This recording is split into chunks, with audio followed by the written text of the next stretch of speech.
Welcome back to the channel, everybody. Thank you so much for joining me and allowing me to continue to be your daily advocate.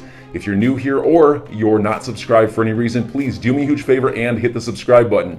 Thank you to all of you who have been watching and following me for so long. It truly means a lot, and I'm glad that I can be this person. 231 million XRP wired by FTX Binance Qcoin as XRP is trending. What does it all mean? We don't know.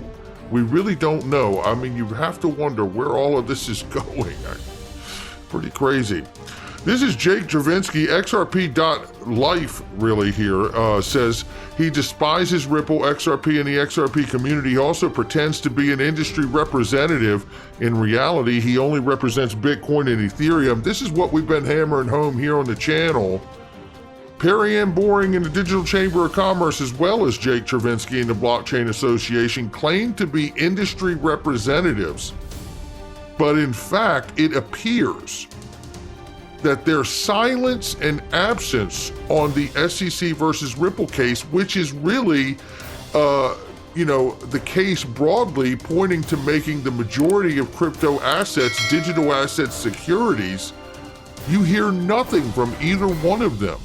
It is quite questionable, their silence. But here is some tweets that have been pulled over time. I'm going to show you just one here. And he says, I haven't said anything about XRP in weeks or months. It's absolutely glorious, which is obviously sarcasm here, right? But there is the one I wanted to get to right here it's this one right here. I believe it is. No, that's not it. It's right here. I definitely don't care about XRP. I'm indifferent towards Ripple. That's nice. That's the language and verbiage you want to hear from an industry representative, and that Ripple and XRP are being sued, and the implications of an outcome of that case could make the majority of the market of crypto and digital asset securities. He doesn't care. He's indifferent, right? I just wish their defense strategy was focused on substantive securities laws analysis rather than distractions, he says. Wow, now he's a critic. He's a critic. He's such a good lawyer. He's criticizing the legal team from Ripple about the job they're doing. Oh, and then he goes on to condescend to the people in the thread. I tell you, these industry representatives, I have been calling for it. I'm going to call again. And I really call for a public audit of the Blockchain Association. I am asking Jake Dravinsky to call for one as well to show transparency, as well as Perry Boring from Digital Chamber of Commerce, because I don't believe they represent the whole industry. I believe they represent special interests related to Bitcoin and Ethereum. And the transparency would be very nice to clear all of that up. And I'll make the video if I'm wrong. Right here, Jeff shares this. We see an unraveling. I see the SEC getting ripped apart here. We've seen many people leave the SEC upon dropping the lawsuit, which was really bad optics right there. We know that Jay Clayton and William Hinman have personally benefited in the private world from that decision. No question, that is not up for dispute. Here it sounds like the lawsuit against Ripple is ripping the SEC apart. You're absolutely right, Jeff. For this to be happening only means one thing to me: corruption, exposed to rats. I just hope all involved will be held accountable. You're going to hear this and more evidence after this is over, by the way. Check this out. Back to the SEC's regulation of digital assets, I want to urge the SEC to consider the proposal I offered by way of a public rulemaking proposal for the SEC to open public comment with respect to digital asset regulation. Doesn't commit the SEC to doing anything, but my digital asset regulation Genesis block proposal would offer the commission the collective wisdom of crypto lawyers, digital asset lawyers who've been working diligently on these issues. We encounter that nuance in our IAC hearing on this. I encounter it in my securities law regulation course. Look, on the one hand, it's ridiculous for the 33 Act to treat miners and node operators as underwriters, or to apply cookie-cutter proxy rules to the voting of governance tokens in a DeFi protocol. On the other hand, I think a lot of people in the digital asset and crypto communities would love to see standardized disclosure about tokenomics and about auditing of smart contracts in a particular project.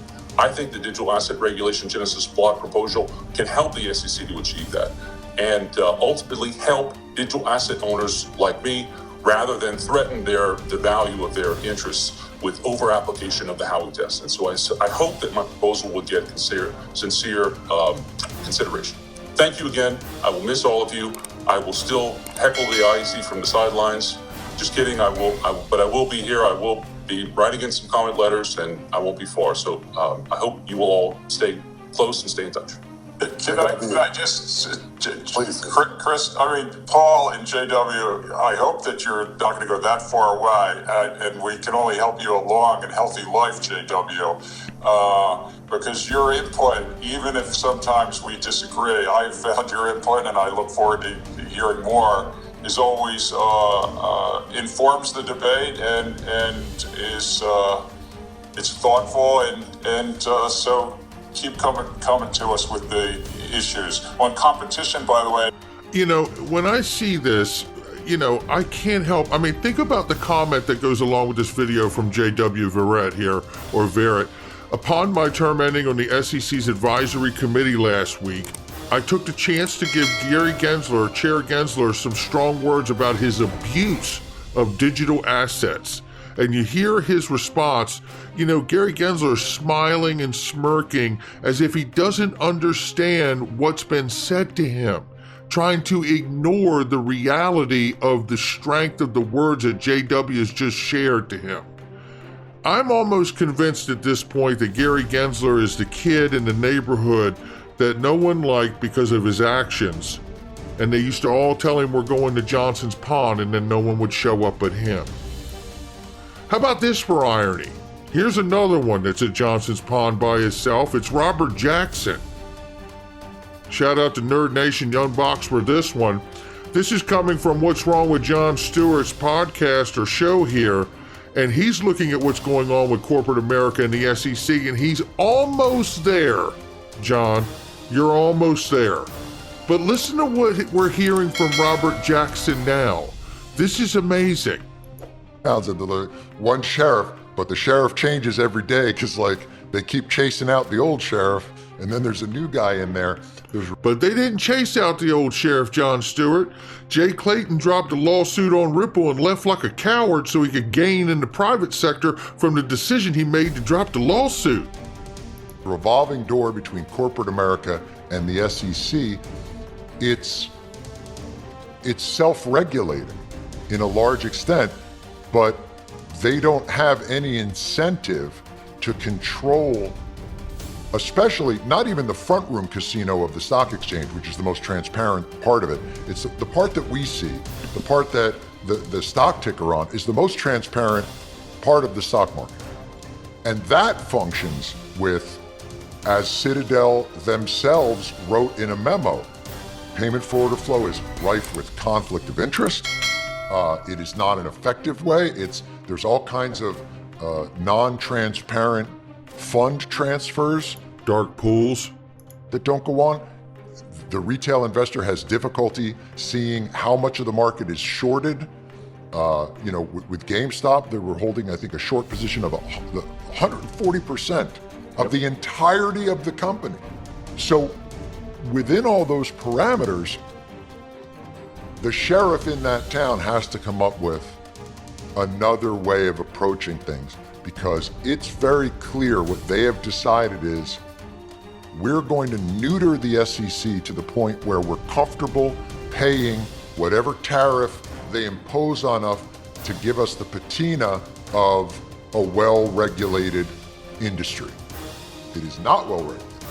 Absolutely, and now we're not done. So listen to this, because this is where Robert Jackson chimes in. You're not going to believe what he says. So enjoy your day, everybody. I'm always here for you. Leave any comments or questions below, and be sure to subscribe.